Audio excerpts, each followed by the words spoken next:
Et nous serons au plus près des supporters français ce soir. Nous serons par exemple dans le 93 à Saint-Ouen, la communale. On y avait déjà posé nos caméras, ça avait porté bonheur. On y retourne, c'est à ma gauche de l'écran. Et puis de l'autre côté, nous sommes à l'hippodrome de Longchamp, où il va y avoir une fête formidable. C'est immense, l'hippodrome. Et ça va être rempli ce soir.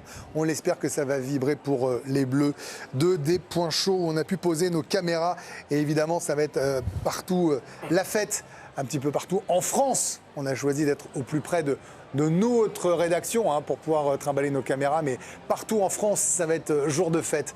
Et on a hâte. Ça sera peut-être la fête, ça sera sûrement la fête du côté de Dallas, où Giovanni Castaldi se balade dans les rues. Joe, c'est ça, dans les rues de Dallas. Bonsoir à vous. Bonjour Greg, pour l'instant la température, je sais que vous tenez absolument votre point météo, est plutôt agréable ici à Dallas. On sent que la journée va être chaude, mais il y a pas mal d'air pour ce qui est des dernières informations autour de l'équipe de France.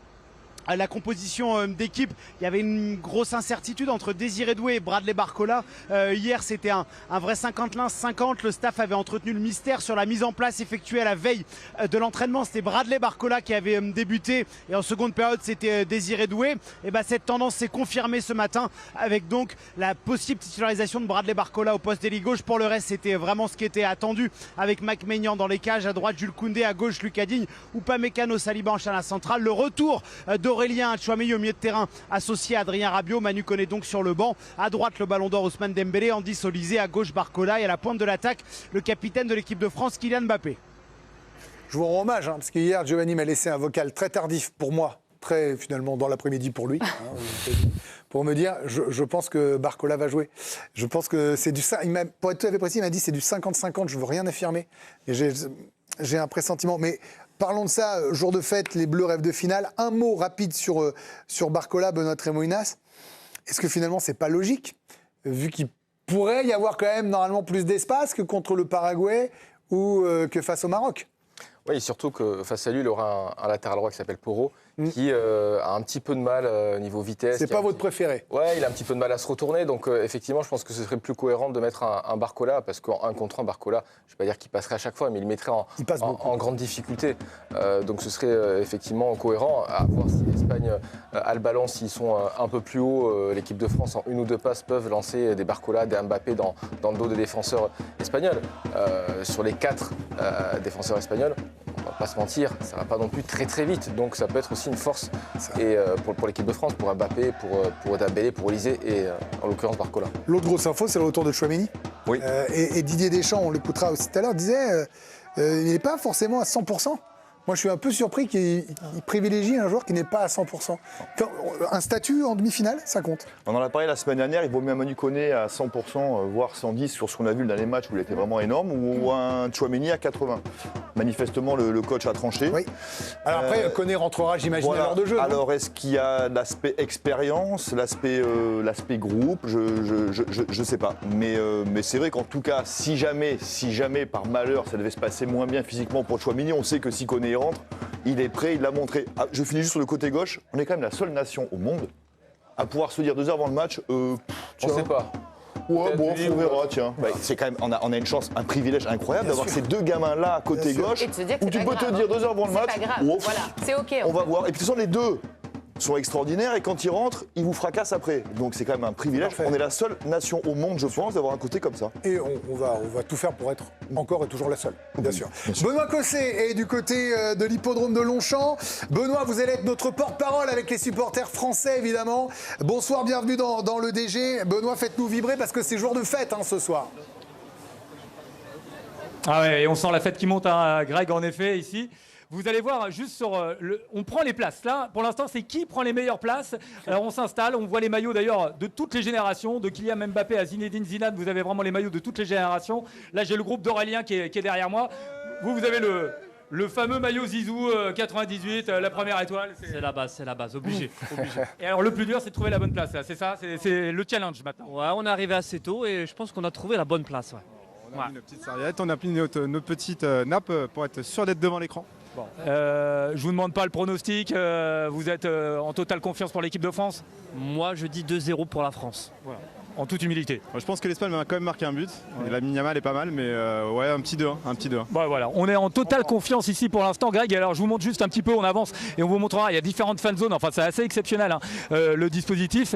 Et là, voilà, on a aussi les drapeaux ici. Regardez derrière, on a prévu toute la famille qui est venue avec les drapeaux pour supporter l'équipe de France. Ambiance très familiale, très conviviale pour l'instant. Et le plus dur, ça sera d'être bien placé pour voir le match. Merci Benoît, vous intervenez quand vous voulez. On a envie de voir ces drapeaux, ces supportrices, supporters qui font la fête. On a envie de voir ça en fait, Olivier Bossard. Jérôme parlait de privilèges, moi je parlais de jour de fête national. En plus en ce 14 juillet, d'union de la nation, ce qui est quand même pas souvent le cas, une fois tous les 4 ans on va dire. Qui font ? Ouais, on adore ces journées où le foot devient un événement national comme c'est le cas aujourd'hui. Là, le pays vit clairement depuis quelques jours au rythme des Bleus. Et on adore ça. Aujourd'hui, les Bleus occupent absolument toutes les discussions. Que vous alliez chez le libraire, chez le boucher, prenez le métro, le train, les gens ne parlent que de ça. Et effectivement, il n'y a que le foot pour réunir et personne ne s'oppose sur ce match-là. On est tous ensemble à attendre ce match. Et puis le fait que ce soit le 14 juillet, ça amène un symbole particulier aussi. Partout, il y aura des écrans, en France, des écrans géants, des fan zones. Ça va mêler les célébrations du 14 juillet plus ce match-là. Franchement, il y a tout qui est réuni pour passer une soirée incroyable, c'est génial. Et soirée qu'on aime et dont on est maintenant des habitués voilà, dans l'ère moderne du football. Vous vous rappelez quand même que c'est la 8e demi-finale de l'histoire de l'équipe de France. Quand même, faut-il le rappeler, seule l'Allemagne en compte davantage, 12. Donc on est un vrai pays de football. Nous, ça fait 40 ans seulement. Oui, et les Bleus peuvent devenir la 3e équipe de l'histoire de la Coupe du Monde à atteindre 3 finales consécutives. Le Brésil l'a fait. L'Allemagne l'a fait et on le souhaite, nous aussi, de le faire ce soir et de se retrouver dimanche, comme l'Allemagne et le Brésil. Et on fait monter la sauce de part et d'autre de la frontière. Côté Espagne, petite revue de presse pour Sport. Yamal fait la une, en route pour la finale. Et Marca, très jolie une, cette photo, regardez, main sur le cœur. Mundo Deportivo, le duel entre Lamine Yamal et Kylian Mbappé est lancé. On parle de finale avant l'heure. Et en France aussi, on parle de finale avant l'heure. Pour le journal L'Équipe, le rêve final.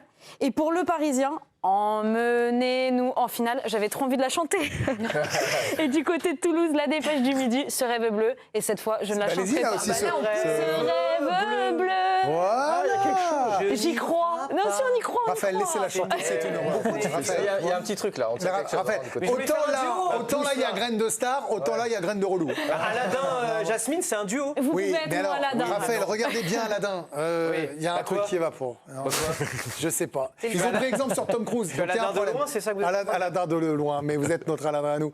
On n'a pas besoin de frotter la lampe pour que le génie Ross apparaisse. Elle est là. Émilie, c'est soir de fête. Il faut retenir ça. Il faut retenir ces sourires. Il faut retenir qu'il y aura ce soir sans doute 20 millions de téléspectateurs devant le match de l'équipe de France. C'est à 21h. Parce que quand ça fait 16 millions à 23h ou à 22h, on peut imaginer avec un enjeu encore plus grand qu'on tape la barre des 20 ou tout proche. C'est incroyable. Oui, il faut retenir que tous ces supporters sont conquis par cette équipe de France. Et je crois que c'est un peu une grande première, c'est-à-dire qu'il n'y a pas de cailloux dans la chaussure, on ne se pose pas de questions. Je ne parle pas d'excès de confiance, je parle d'un collectif qui suit un autre collectif et on est OK en fait sur toute la ligne. On donne les pleins pouvoirs à Deschamps qu'on n'a absolument pas contredit depuis le début de la compétition. Ça n'est jamais arrivé d'être autant à l'unisson. C'est vrai. Donc je trouve que c'est encore plus fort en ce jour du 14 juillet où on sent que OK, on est tous derrière les Bleus, sans doute. C'est magnifique.